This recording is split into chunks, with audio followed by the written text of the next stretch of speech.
This is kind of a big one. Which is pretty ironic. It's our final one for Common Quandaries 2.0. Common quandary this week is procrastination. I've got to admit, I'm sitting out here on the porch. I need to go easy on myself. Beautiful day. Is there something that we're avoiding doing? And I really should be inside doing my computer work. If I beat myself up or I'm feeling guilty, that just adds to the problem.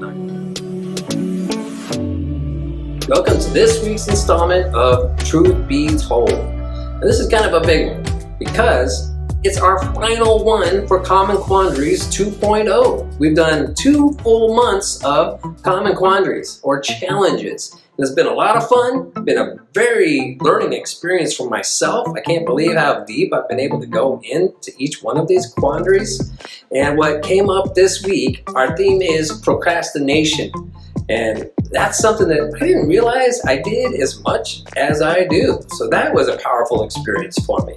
But doing the research and looking into it, what really became evident is all these different common quandaries. We did overwhelm, we did comparison, we did the story we tell ourselves, expectations, which then took us into judgment, projection, self-doubt, worthiness, to procrastination. They all interact with each other. If you are seeing one of those challenges, it could cause these other couple ones to challenge.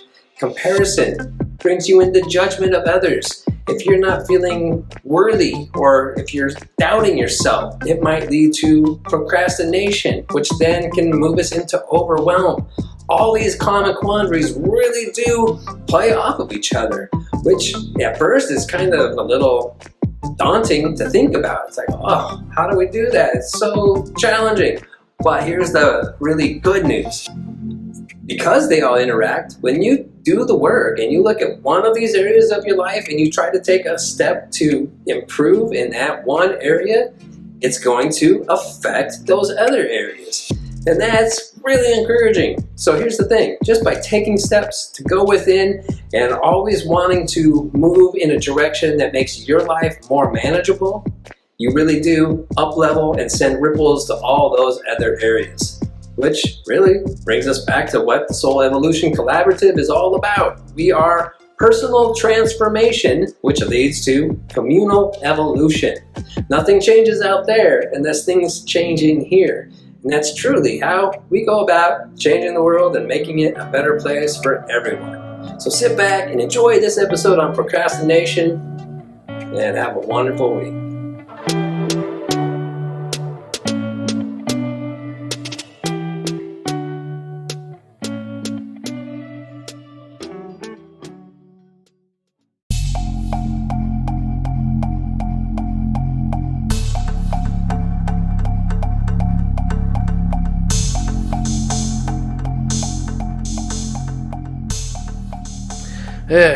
So much to do today. Where do we start? Yeah, got that task and check those emails, do that thing. Oh, and then there's that. Yeah, food sounds good. What do we got in here? Suez Canal what? Maybe a sandwich? Yeah, nope. Cinnamon French toast what? Crazy. Nap time. Not a sandwich, pizza. I really need to get that project done. Maybe right after this. Check in some emails. Ha! TikTok, you're so funny. I could watch you for hours. I gotta eat lunch. I can't work on that now. Updating the website. This guy does have some really good points. But I don't know that I'd say everything is fine. I guess I'll go do it now. Man, have I been putting off making this video. Which is pretty ironic because our common quandary this week is procrastination. Something that is super common. It affects a lot of people, but I think it's probably pretty misunderstood. In a lot of cases, procrastination from the outside might look like laziness or bad time management skills, perhaps something else. But I think there's something more to it. There's something deeper to procrastination that affects us in a lot of ways. As you saw by this little montage I put together here about making just even this video, it can look like a lot of really common things. In fact, procrastination can even look like being productive. We're being really productive, getting task after task done, but procrastination is really avoiding that one task that we know we really need to do. So maybe we're convincing ourselves by being really productive that it's okay we're not doing that thing yet because look at all this other stuff that needs to get done. Maybe it looks like making lunch because you need to eat. Maybe it looks like just wasting time scrolling through Facebook because you need to sit and relax and check out. And all of these things can be very real and very legitimate. And yet procrastination is still something that stands in our way because we're procrastinating not because we're lazy, not because we're managing our time poorly, not because we do need that time down to check out, to relax. Those things can all be very true or not true, but procrastination, the core of procrastination, is there's something that we're avoiding doing because we have some story behind it, we're emotionally attached or charged by that thing. It's some sort of growth edge for us. And often those things can be scary. Something maybe we're scared of doing, scared of maybe not. Here we are back to our last couple of weeks of Common Quandaries. Maybe it's something we are scared we're not good enough, we're not worthy enough of, we think. It could be a lot of different things, but there is a growth edge in procrastination. If you are one who procrastinates, I can't tell you what that growth edge is, only you know. But procrastination is always those things that we're trying to avoid doing because there's some sort of fear of the story, of the emotions, of the process, whatever it is. We have some sort of attachment to the outcome of that task or project that we have some sort of fear around. And it can be really simple. It can be a really simple task. And other things just like it that we get done, boom, lickety split. Can't believe I just said lickety split. I saw it coming out of my mouth and I said it anyway. Anyway, it could be something similar task that we get done in no time. But this one, for whatever reason, because we have that attachment, that emotional charge, whatever it is behind that, this growth edge for us, this place where if we approach that, there is a lot of spiritual growth available to us, but to move through that can be really scary. So procrastination is not laziness, it's not poor time management, it's not whatever all these things we may have come to hear about it. Procrastination is looking at something, having to face something that we've been nervous, afraid, scared of, just putting off to not have to deal with.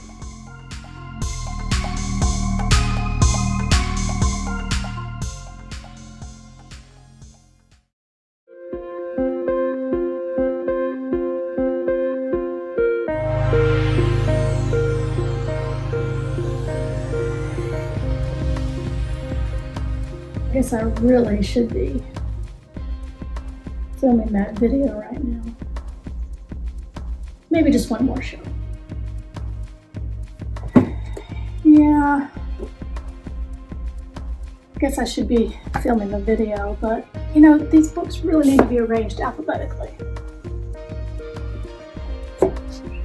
Okay, now to film the video. Oh wait. Oh, I think my garden needs weed. So this week we're talking about procrastination. And I've got to admit, I'm sitting out here on the porch, beautiful day, and I really should be inside doing a little computer work. So I guess it's appropriate that I'm actually procrastinating a little bit. But it's interesting, procrastination is not something that can or should be equated to laziness. I found that often those areas that I seem to be putting off or just can't seem to get started in, if I really take a look at those areas, those are the areas where I may feel a little insecure. I may feel a little bit concerned about how my efforts are going to be seen by others, or I just may not be feeling as confident in those areas. So this is a great opportunity to take a really closer look at those areas where we may be putting off things, or those areas where we may have a hard time starting and then sticking with and completing things, that maybe this is a really good indicator of some areas we really need to look at. And by putting these areas, taking them from the dark and bring them into the light, we can actually see them for what they are. We can use those as opportunities to look at underlying beliefs, look at underlying ways of being, look at underlying ways of thinking that are really impacting us from stepping powerfully into these areas that we really want to step powerfully into, to living our fullest expression of our life. So these areas and this whole topic of procrastination really kind of gives us an opportunity to take a closer look, to not beat ourselves up or get down on ourselves about why can't I do this or I wish I could do that. But instead, like I've said before, get really curious about what's under that. Because often things aren't always the way they seem, but there's always something at the surface. And so this dive into procrastination and all its many facets gives us an opportunity to really do that, to investigate those areas, to hold them into the light, and maybe to make a few steps or a few little checklists of how can I step from this space and step into another space, a space that I really want to be in. And so this gives us the opportunity to do that. So don't beat yourself up. Don't get in on the shame train about procrastinating. But instead, see it as an opportunity to take a little closer look at yourself. I know it's given me an opportunity to take a closer look at myself. And when we do this, it's amazing the stuff that we find. So next is the tool for the week.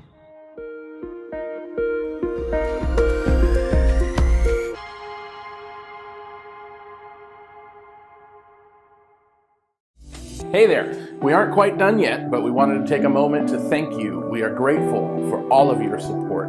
Thank you so much for being here and watching with us. It is truly a pleasure to put all of this together and bring you some ancient wisdom and inspiration. If you feel the call to pay it forward, we welcome your gifts. You can always text a donation to 616-207-0007, including the keyword SEC. More details on our website.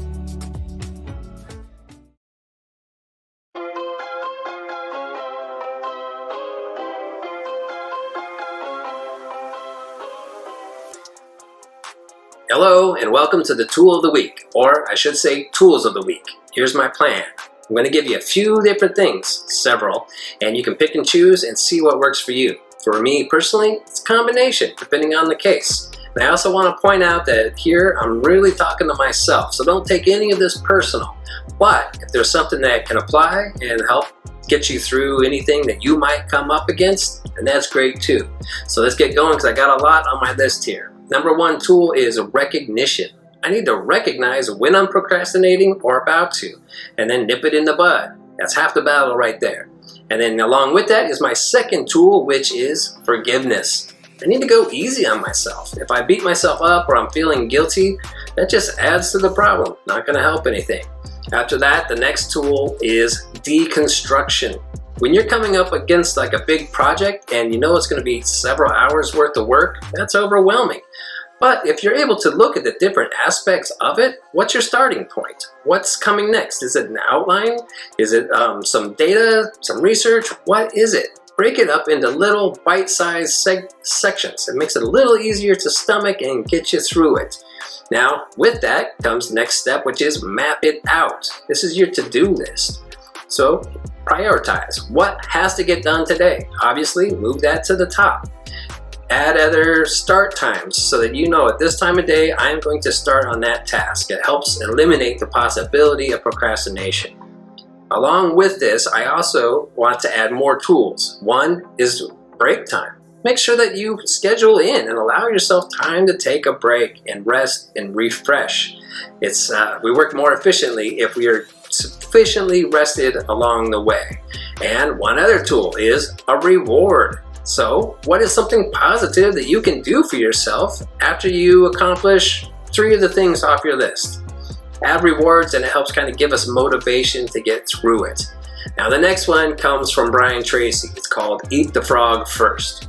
if you have to eat a frog, which sounds pretty awful, do that first. The first thing of the day, get it out of the way. So when you're looking at your list and you have something you really don't want to do, that's the one that you should get done immediately. Because as soon as you do, everything else after that is easy.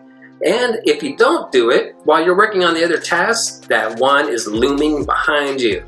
And then that kind of affects your performance on everything else. So get that one out of the way first and everything else smooth sailing. The next tool is accountability. Find yourself an accountability buddy. Somebody who's not afraid to call you out on your BS when that comes up. And do the same for them. So you call them up, you let them know what your plan is and say, call me at this time and check up on me. And that'll help motivate you to really impress them when they call next so that you can say, I did it. Now the last one, this is my favorite one, and it's the 15-minute miracle. I don't know what else to call it, but 15 minutes. This one came up from the infinite wisdom of my spouse. The other night I was getting tired, I wanted to go to bed, but I had so many different things I felt like I needed to do. And in her wisdom, she said, what can you get done in 15 minutes? And right away, in my head, I was like, nothing. It's all at least an hour. But then that's when I remembered, deconstruct. And so I asked myself, what is it that I can do? And it pertains to this segment that I'm filming right now. And it was, I can do some research. So I jumped in. 15 minutes, I got some research done, and then I was able to go to bed with a lighter heart and a lighter mind, knowing that I did one thing positive. So instead of feeling overwhelmed and going to bed worrying or staying up late and working inefficiently, I did one thing that just alleviated that, and I went to bed and I slept well. Now, with the 15-minute miracle, one other thing, if you choose to do this during the day, when you just really don't want to do anything, you don't want to start anything, then just ask yourself, what can I do for only 15 minutes? Knowing that you'll feel lighter if you do. And if you do it in the middle of the day when you have more time, quite often you find that that creates a momentum and an ease. So you do 15 minutes, well, another 15 minutes, I can do that too. Next thing you know, an hour's gone by and you've gotten some real work done. So that's it. The 15-minute miracle one's my favorite. So I'm gonna go through them again so then you can kind of pick and choose and go from there. One was recognize. Notice when you're doing it. 2, forgive yourself. Really, forgive yourself. The next one was deconstruct. Take that big job and break it apart. The next one, map it out. That's your to-do list. After that, eat the frog first. Get that big one out of the way, or that nasty one out of the way, whatever it is. The next tool is accountability, and then the 15-minute miracle. So that's it. Hopefully some of this resonates with you, and hopefully you don't procrastinate like I do. All right, other than that, it's been a lot of fun, Common Quandaries for 2 whole months. I've learned a lot about myself. I hope you have too. Have a wonderful week. We'll see you next time.